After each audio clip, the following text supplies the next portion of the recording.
నిర్లక్ష్యం, ఆయన నియమించిన టీటీడీ పాలక వర్గం, అలాగే దేవాదాయ శాఖ మంత్రి, అలాగే డిప్యూటీ సీఎం, అలాగే హోంమంత్రి, వీళ్ళందరి నిర్లక్ష్యం వల్లే ఇది జరిగింది. కాబట్టి వీళ్ళందరి మీద కేసులు, అంటే క్రిమినల్ కేసుల్ని ఫైల్ చేయాలని కూడా మేము డిమాండ్ చేస్తున్నాం.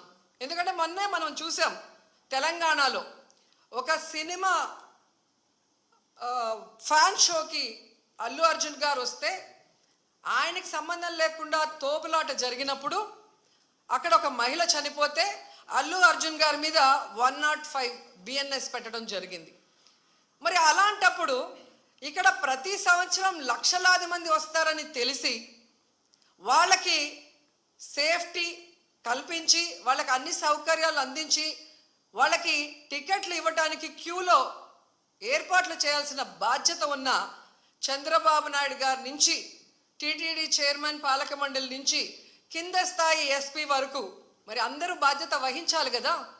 కానీ ఈరోజు ఎంత దురదృష్టం అంటే, ఇది పద్మావతి పార్క్లో 5 మంది చనిపోయిన ఆ ప్లేస్లో జరిగిన FIR. దీంట్లో 105 పెట్టాల్సింది వీళ్ళు 194 BNSS పెట్టారు. అలాగే విష్ణు నివాసం దగ్గర ఒకరు చనిపోయారు, దానికి కూడా 105 పెట్టాల్సింది 194 BNSS పెట్టారు. అంటే ఇది ప్రమాదవశాత్తు జరిగింది, ఏదో జారి పడిపోయి తొక్కిసలాట జరిగింది, దీంట్లో ఎవరు కూడా కావాలని చేయలేదు, మాకెవరికి దీంట్లో సంబంధం లేదు అని చేతులు కడుగేసే కార్యక్రమం చేస్తున్నారు. ఎందుకంటే వైకుంఠ ఏకాదశి దర్శనానికి వచ్చే భక్తులకి అన్ని సదుపాయాలు కల్పించాల్సిన బాధ్యత ఈ రాష్ట్ర ప్రభుత్వానికి ఉంది. ఈ రాష్ట్ర ప్రభుత్వం ఆ జిల్లా ఎస్పీకి, అలాగే కలెక్టర్కి బాధ్యతనిస్తారు, అలాగే పాలక మండలికి బాధ్యతనిస్తారు.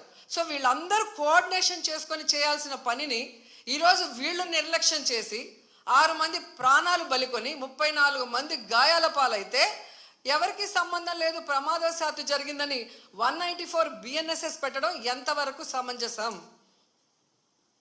సో ఈరోజు నేను అడుగుతున్నాను, మొన్న విజయవాడలో హైందవ శంకారావం చేశారు, హైందవుల్ని మనం కాపాడుకోవాలి. మరి ఈరోజు ఇంతమంది హైందవ భక్తులు చనిపోతూ గాయాలవుతుంటే ఎక్కడికి వెళ్ళారు ఈ పీఠాధిపతులు? ఇప్పుడు బయటికి రండి, బయటకు వచ్చి తిరుమల పవిత్రతను కాపాడండి, అక్కడ చనిపోయిన వాళ్ళ కుటుంబాలతో మాట్లాడండి, ఆ చనిపోవటానికి కారణమైన ఈ ప్రభుత్వాన్ని, పాలక మండలిని నిలదీసి వాళ్ళ మీద క్రిమినల్ కేసులు పెట్టేంత వరకు మరి ధర్నా చేయండి. ఎందుకు మాట్లాడట్లేదు?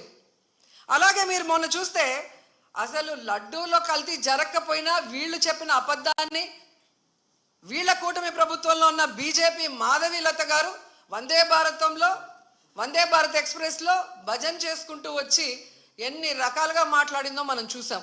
నిజంగా మీకు దేవుడి మీద భక్తి ఉంటే, భక్తుల మీద ప్రేమ అభిమానం ఉంటే ఈరోజు 6 మంది ఎవరి వల్ల అయితే చనిపోయారో ఈ ప్రభుత్వాన్ని నిలదీయండి. ఈ ప్రభుత్వంలో ఎవరెవరు ఈ చావుకు కారణమయ్యారో వాళ్ళందరి మీద మోడీ గారికి చెప్పి క్రిమినల్ కేసులు పెట్టించండి. అంతేగాని ఈరోజు మీరు పూసుకొని మీరు చేస్తే మాత్రం అది కరెక్టు, వేరే వాళ్ళు చేస్తే తప్పు అన్నట్టుగా దొంగ మాటలు చెప్తూ ఎవరి మీద దుమ్మెత్తి పోయాలనుకుంటే ప్రజలు అన్నీ గమనిస్తున్నారు. అండ్ ఈరోజు మీరు చూస్తే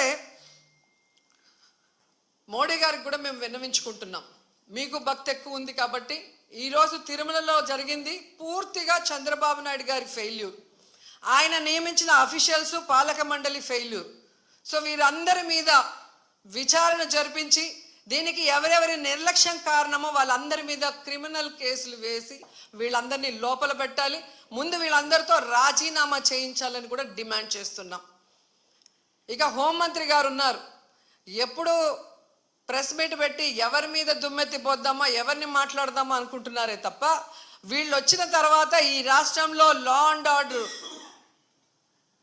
ఎలా దిగజారిపోయింది, మహిళల మీద ఎలా అఘాయిత్యాలు అవుతున్నాయి, ఏ విధంగా మనుషులు చనిపోతున్నారు తోపులాట్లో పోలీసుల నిర్లక్ష్యం వల్ల, వీళ్ళకి కంట్రోల్ లేదనేది స్పష్టంగా అర్థమవుతుంది.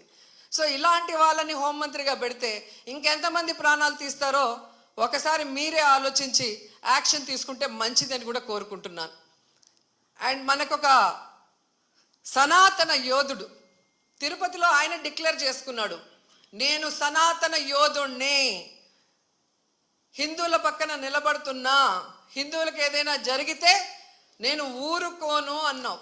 అదే తిరుపతిలో ఈరోజు 6 మందిని మీ కూటమి ప్రభుత్వం చంపేసింది. దీనికి మీరు ఏం ప్రాయశ్చిత్తం చేస్తారు? చంద్రబాబు నాయుడుతో రాజీనామా చేయిస్తారా? మీరు బాధ్యత తీసుకొని రాజీనామా చేస్తారా? లేదా టీటీడీ చైర్మన్తో రాజీనామా చేయిస్తారా? హోంమంత్రితో రాజీనామా చేయిస్తారా? లేదా అందరూ కలిసి కట్టకట్టుకొని రాజీనామా చేస్తారా? మీ అందరి ఫెయిల్యూరే కదా ఇది. నిజమైన సనాతన యోధుడివి అయితే ఇప్పుడు రా, వచ్చి మీ ప్రభుత్వంలో ఎవరెవరి నిర్లక్ష్యం వల్ల ఇది జరిగిందో వారందరి మీద క్రిమినల్ కేసులు పెట్టించుకోండి. అంతేగాని ప్రమాదవశాత్తు జరిగిందని 194 BNSS పెట్టేసి చేతులు దులిపేసుకోవాలంటే మాత్రం వదిలే ప్రసక్తే లేదు అని కూడా ఈ సందర్భంగా తెలియజేసుకుంటున్నా. అండ్ చంద్రబాబు నాయుడు ఆయన లెగ్గు మహత్యం ఏంటో కానీ ఆయన ఎప్పుడు అధికారంలోకి వస్తే అప్పుడు ఈ రాష్ట్రంలో మనం ఎన్నో చావులు చూడాల్సి వస్తుంది. గతంలో గోదావరి పుష్కరాలు ఈయన పబ్లిసిటీ పిచ్చి వల్ల ఇలాగే గేట్లు తెరిచి జనాలు తోసుకొని ఒకరి మీద ఒకరు పడి 29 మంది చనిపోయారు. మొన్న ముఖ్యమంత్రి అయిన వెంటనే ఈయన నిర్లక్ష్యం వల్ల, ఈయన వైఫల్యం వల్ల దాదాపుగా విజయవాడ వరదల్లో 60 మందికి పైగా చనిపోయారు. మళ్ళీ ఈరోజు చిత్తూరు జిల్లా కుప్పంలో ఉండగానే 6, 7, 8 ఉండి పోలీసులందరినీ తిప్పుకొని ప్రజల్ని గాలికి వదిలేశారు. మానిటరింగ్ లేదు. ఎన్ని లక్షల మంది వస్తున్నారు, వీళ్ళకి ఏం సదుపాయాలు చేశారు, వీళ్ళకి ఎలా టోకన్స్ ఇస్తున్నారు, ఎక్కడ క్యూ లైన్స్ ఇచ్చారు అనేది ముఖ్యమంత్రి పట్టించుకోడు, చైర్మన్ పట్టించుకోడు, ఎస్పీ, కలెక్టరు, అలాగే ఎండోమెంట్ మినిస్టర్ ఎవరు పట్టించుకోరు.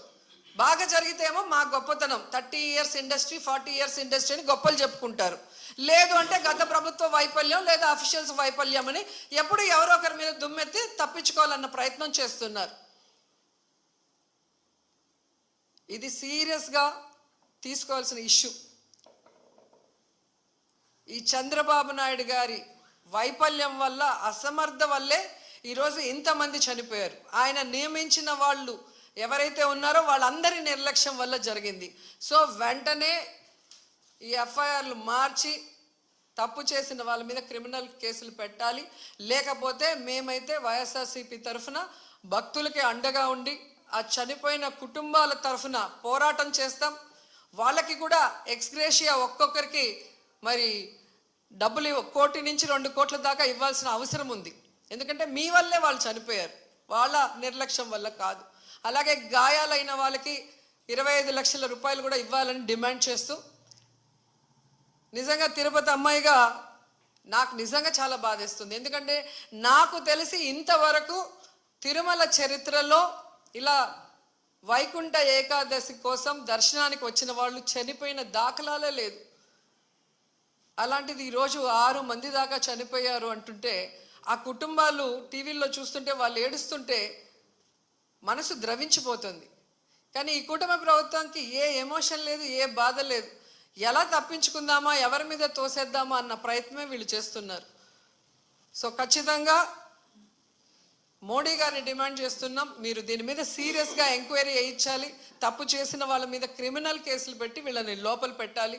అలాగే హైందవ శంకరావం చేసిన ఈ మఠాధిపతులందరికీ చేతులెత్తి నమస్కరిస్తున్నా, ఇప్పుడు బయటకు రండి. బయటకు వచ్చి ఈ హైందవ ధర్మాన్ని నమ్ముకున్న భక్తుల్ని కాపాడుకోవాల్సిన బాధ్యత మన మీద ఉంది. అలాగే తిరుమల పవిత్రత కాపాడాల్సిన బాధ్యత మన మీద ఉంది. అలాగే భక్తుల చావుకు కారణమైన వాళ్ళని శిక్షించే విధంగా మనం పోరాడాల్సిన అవసరం కూడా ఈరోజు ఉంది. కాబట్టి మీరందరూ బయటికి రావాలి, మాట్లాడాలని కూడా కోరుకుంటున్నాను.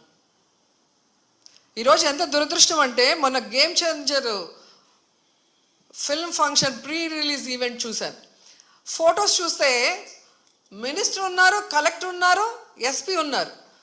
ఒక సినిమా ఫంక్షన్కి ఇంత ఇంట్రెస్ట్గా, ఇంత చిత్తశుద్ధిగా పనిచేసిన వాళ్ళు ఎందుకు టీటీడీకి సంబంధించిన వైకుంఠ ఏకాదశికి ఇంట్రెస్ట్ లేకుండా పనిచేస్తున్నారు? ఎందుకు భక్తుల సేవలో ఉండకుండా చంద్రబాబు నాయుడు సేవ కోసమే మీ టైం కేటాయిస్తున్నారని నేను అడుగుతున్నాను.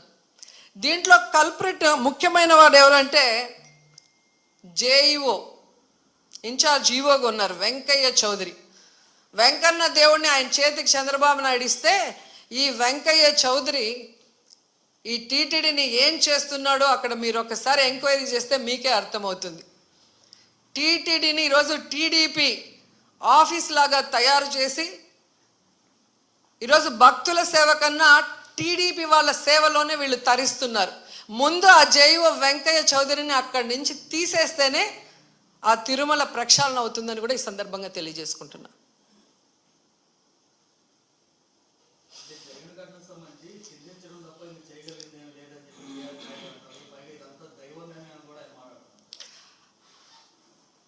దేవుడి మీద భక్తి లేని వాడికి